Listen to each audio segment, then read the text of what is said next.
Hello and welcome back to episode 5. In this episode we're basically just going to be cleaning up the farm and the village. We're going to get into a couple of questions and some stories, and yeah, without further ado, let's dive right in. Question number 1. What's something you've been thinking about a lot lately? Something I've been thinking about quite a lot lately is I think that I'm just pretty lucky to, be in the position that I'm in. I've got food to eat, I've got a place to sleep, I've got a roof over my head. I'm relatively pretty independent. In fact, I'm as independent as they come, really. I've got good people around me, I've got good family. Yeah, I don't know. I think sometimes it comes down to the very basics, right? Even if you're in a really tough spot, right? I think there's always something that you can find to be positive about, I think. For example, let's just say your world's falling apart and just life is just really kicking your ass, right? It could be as basic as just having a nice warm shower in the evening or something, or in the morning or whatever, right? Just the simple thing of just appreciating having warm water run down your skin, it's just, yeah, it's something that we can easily neglect. It's so simple, but it's something that can actually bring a lot of just peace and enjoyment just within such a simple moment. It's just so easy to overlook these things and just to rush and do all the things that you need to do and get done throughout the day. Sometimes I think we forget about just the really simple things that can just bring a lot of just peace and joy and just a small amount of happiness, even if it's not a lot. There's always something you can kind of appreciate, I think. Whether it's eating just a really nice meal, having a nice cup of coffee or something. It doesn't have to be crazy, if you really just focus in on that moment and you can, just really feel the caffeine starting to wake you up and just, you feel this nice warm cup of coffee just going through your body. It's just, yeah, it's just nice, I think, yeah, no matter what position I'm in, because I know the world can be very overwhelming occasionally and, well, depending on your situation, I suppose, but I think bringing it back to the basics really helps you appreciate the small things, and it almost helps you forget about some of the stresses of life, I think. There was actually an interesting thing. It was about this person that was blind, deaf, and just missing a couple of the different main senses that humans normally have, and this one lady took her on, and actually at the end of the day, long story short, she ended up teaching this girl how to speak, but she couldn't hear any words, she couldn't see anything, and she managed to teach this girl how to speak formal sentences, and that's such a bizarre thing to think about. But the way that she kind of earned her trust was they would have this moment where she would run warm water over her hand, and that was a connection of comfort between those two people. When she would run the warm water over her hands, it's she knew that was that person that she kind of connected with, and they kind of bonded over just something so simple, and I think we really sometimes overlook that. And long story short, she used just that positive bond to actually, teach her how to form sentences and how to speak, which I can't even imagine, how long that would have taken. But yeah, I don't know.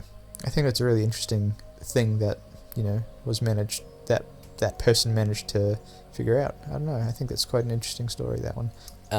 Let's see. If your younger self could see you now, what would they think? Honestly, I think that younger version of me would probably not believe it, to be honest. I honestly, I don't mean to toot my own horn too much here, but I definitely have come a long way from where I used to be, for sure. I was definitely a very problem kind of child, and I was going through a lot. And something I think as a kid that I wasn't really too familiar with was having an outlet is an extremely important thing for me, and I think that really helped quite a lot. Just growing up and learning to just do some kind of physical activity, I find really helps. And also just having a moment to kind of de-stress and declutter, having a safe place where I can just go and just let my mind wander, I think that's also a really important thing. But I think when I was definitely much younger, I was just filled with all these emotions, and I was a very angsty kind of kid, to be honest, and I didn't really have much of an outlet, so I would kind of just explode occasionally from time to time because I just didn't have a way to kind of release all this like pent up like feeling, you know. So I've definitely learned now to the present day that we're at how to deal with like my emotions and like my feelings and stuff, because I don't think anyone like really taught me how to do that. But I think, yeah, obviously later on in life you learn how to deal with like the world, and like I think having like a physical outlet has been really, really helpful for like for someone else it could be like playing sport. I think is a really good outlet. Like even just like playing a game of soccer or going out and shooting some hoops, or you know, just doing some kind of physical activity is really helpful. It kind of relieves a lot of the like stresses for me. On top of that, again, coming back to the safe place situation, I think is also a very important thing, because if you don't have a place, well, for me specifically, I really felt like I needed a place where I could just go just to relax and just de-stress, you know. Obviously me being a very introverted type of person, I really needed a place where I could just go and just declutter my thoughts and just de-stress and have like this peace and quiet. So something I ended up doing later on in life, I discovered, you know, vehicles are fantastic to have, and I would just go out for a drive. Sometimes I would just drive in a direction just to see where the road would take me, you know, like I just wanted to find like a nice quiet place where I could just hang out, play some really just chilled out music, some like lo-fi styled music, and just put my seat back and just, you know, look out into the scenery and just think about stuff, you know. I found doing like audio logs and like video logs really, really helpful, because sometimes, yeah, I'd come across a situation where I wouldn't know how to, like, I wouldn't really know where I stood on a certain topic, and it would just be really nice to kind of go through a list of like things that I thought were good and the things that I thought were bad, you know, and then I would weigh it up and say, oh, you know, there's more good rather than bad, or like there's more bad rather than good, so maybe I don't go through with whatever decision it is. Yeah, I don't know, I just found it really helpful. I think, you know, growing up, not everyone knows how to deal with like the troubles of the world, you know, so for me personally it was just really nice to have like a safe place where I could just go and just, you know, completely just be myself and be one with my thoughts, I guess. And I think that was really helpful. But yeah, I think that's probably what I would say to my younger self, I think, in that situation. I don't even think that was the question, but whatever. What's something you randomly got obsessed with for a while? I've actually been over that one in a previous episode, so let's try another one. What's your method to chill out after a long day? Well, again, I really believe in just bringing it back to the basics. Like, I was quite an anxious child, like when I was much younger, and I still kind of am. Like, I'm actually medicated now for that. But I definitely struggled with like the anxiousness side of things. So I remember I ended up making like a list of things that I can go through to really help kind of chill me out, I think. And it was, a lot of the time, it was just bringing me back down to the basics, you know, like making sure I'm drinking plenty of water, I'm eating healthy kinds of food that aren't going to make me feel awful. But also there were other things as well. It's like if my body was really tense, I would take a thing of magnesium, because magnesium kind of loosens up your muscles and it relaxes you, and I think it lowers your heart rate a little bit. I found that actually really, really helpful, like in my times of stress. I'd play soothing music, and yeah, like there's basically this whole thing that I would just go through. It was almost like a checklist, just to make sure that like I hit all these things, so it kind of puts the odds in the favor that I will end up being able to like chill out and relax kind of thing if things were overwhelming. But also I think it could also just be as simple as putting your feet up, having like a nice cup of coffee or like a nice hot chocolate or Milo, and just watching a TV show.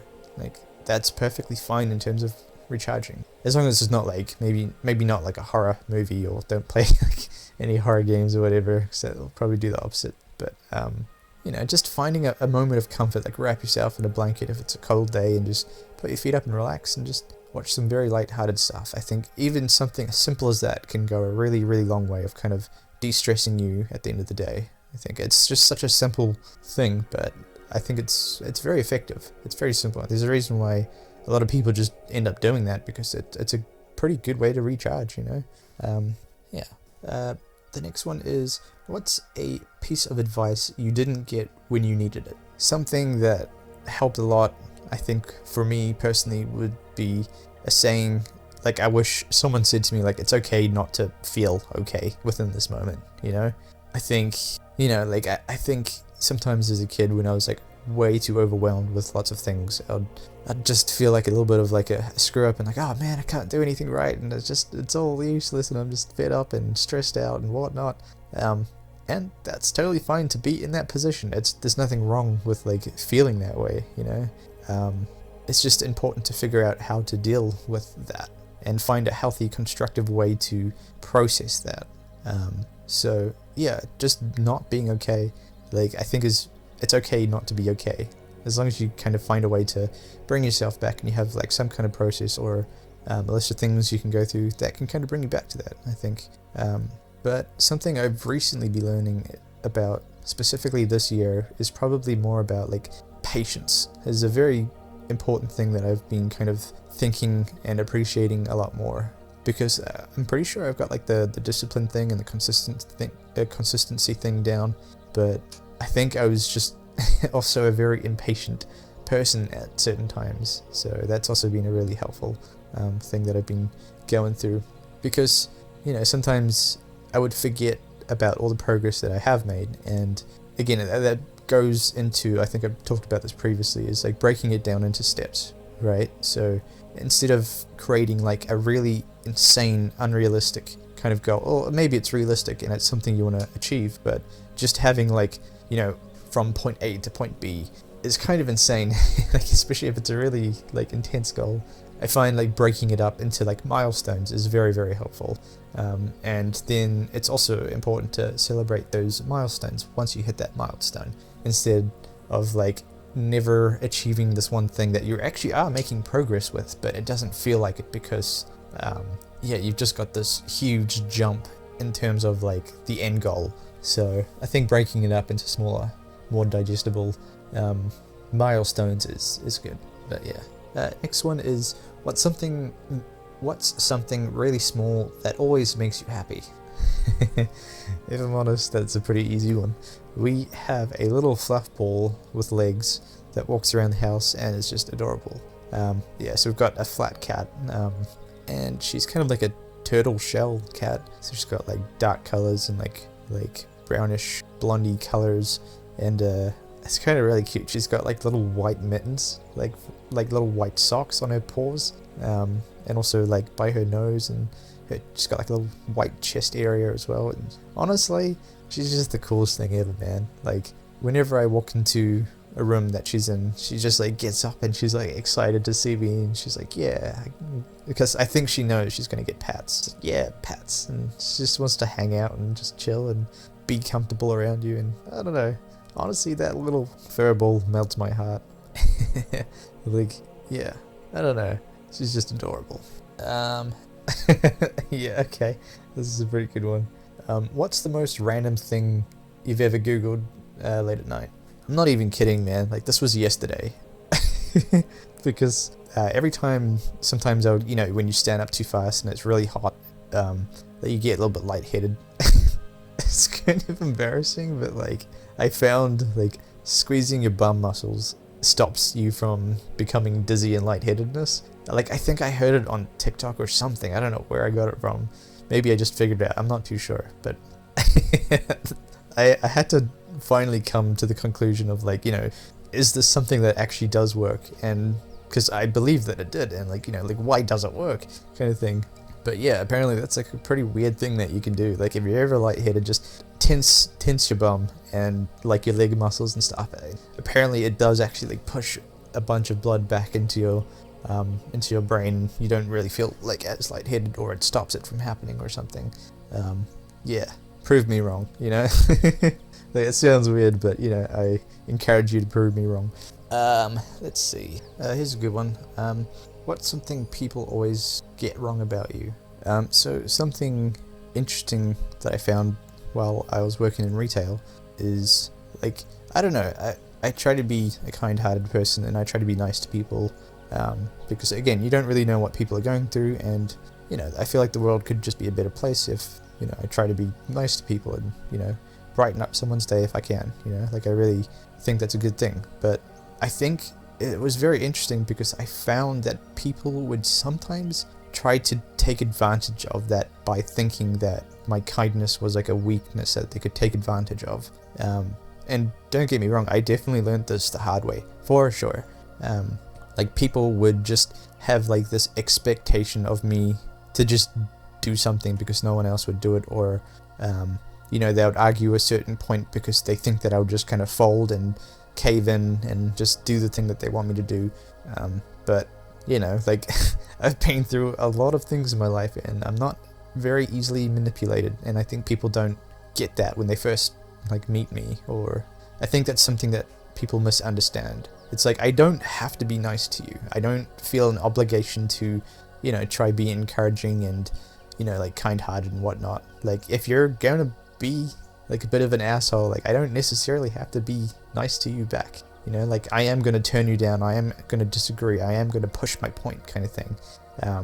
But I think unfortunately if you are someone that tries to be like kind-hearted and like just try to make people feel better and just, I don't know, like I think sometimes you do come across like a very small percentage of people that see that as like a weakness, you know. I think people sometimes try to manipulate that. It's like, oh, you know, this guy's just a pushover, and you know, if I say we're gonna do this, you know, the person will just kind of go along with it just because, you know, they don't have much of a backbone. But it's like, no, it's not like that, man. You know, like I've definitely had to put my foot down a couple of times. And I've been wrong, for sure, 100%. Like, sometimes I've got the wrong end of the stick. But for the most part, you know, I think it's important to not let people just kind of push you around.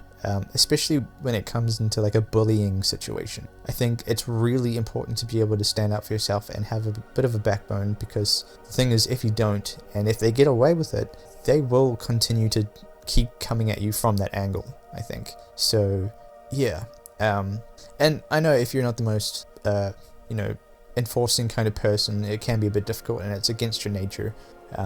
But I think it is really important to not let people try to manipulate you. Like, when they try, it's important to just shut it down immediately, so they know that, okay, I'm not going to mess with this person, you know, like it's just not going to work. We've tried it, it didn't work, kind of thing. But yeah, I definitely have come across a few people, like working in retail, that have tried to be very manipulative, and they just, yeah, had to learn the hard way that that doesn't work. But they're like, oh, you know, he's just super nice, he'll just go along with anything. It's like, nah, no way. Sorry, that is a huge like red flag for me, and I will shut it down. But yeah, what's a situation where you thought this isn't going to end well and you were right? Honestly, I feel like I've got like a almost like a superpower with this kind of thing.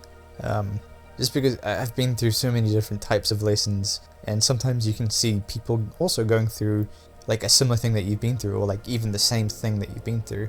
And I mean, I will try to be helpful. I will try to, you know, share my experience and maybe encourage them to do something a specific way to try avoid this horrible thing that is going to end up happening. And I mean, sometimes people just won't listen to you, and then it happens, and then you really want to just be like, see, I told you. But yeah, I definitely see that with a lot of people. It's like, oh, I bet you this will happen, or I bet you this person is going to run into this person and they're going to really butt heads, and like, you know, they have different values that just don't match up, kind of thing. Or it's just like, it's like you can just see it happen before it happens, kind of thing. Yeah, it's kind of the same thing with movies. It's like you can hear that the music's becoming really sad, or like they're really sharing like an important bonding moment, and it's like very unusually just put into the movie. It's like, oh, okay, I see where this is going. That person's going to die, kind of thing. It's like, why else would you be having the scene, you know? Or you can kind of feel like the movie building up to a certain thing, and then it starts to become predictable. It's like, oh, okay, so it's going to end like this. So many times, like, I watch a movie and I'm like, so yeah, this is probably what's going to happen, and then it just happens, kind of thing. That's why I really enjoy, I think, like, really good movies are very unpredictable. You can't really tell what's going to happen. because they'll sprinkle in like random bits here and there. It's like, oh, this could happen, but I just don't know, because, you know, they take like a really quick left turn in a different direction. You're like, whoa, okay, I just don't know what's gonna happen, you know. So I don't know, I really enjoy a movie that it's not too obvious what's gonna happen. It's like the same thing with like horror movies. Like, I think too many horror movies, they have the whole classic like build, and then it's a fake out. It's like, oh no, everything's actually fine, and then something like appears in the back, and then the music kicks back in. Sometimes it's a little bit too predictable, if you know what I mean. Like, I think people know what I mean. Like, sometimes you can just kind of tell what's going to happen before it happens. Or like there's a build up of music, and then there's like a fake out, and it's like, we're clearly not done with this scene. Yeah. Let's see. If your life had background music, what kind of vibe would it be? Maybe a few years ago it would be like this motivational orchestral style music, just because like I was for some reason insanely just motivated just all the time, and I was like, you know, we're gonna get the most out of today, we're gonna do everything that we can to just really live for today. But lately, honestly, I don't know if you guys know about the lo-fi cat girl thing, but basically there's like a YouTube channel that is just lo-fi. It's solely focused on lo-fi, and it's basically like this girl just, you know, writing in her books, looking like she's like studying for something, and there's just like a cat, I think, on the windowsill, like looking out into the distance, and then there's just this really relaxing lo-fi music just being played.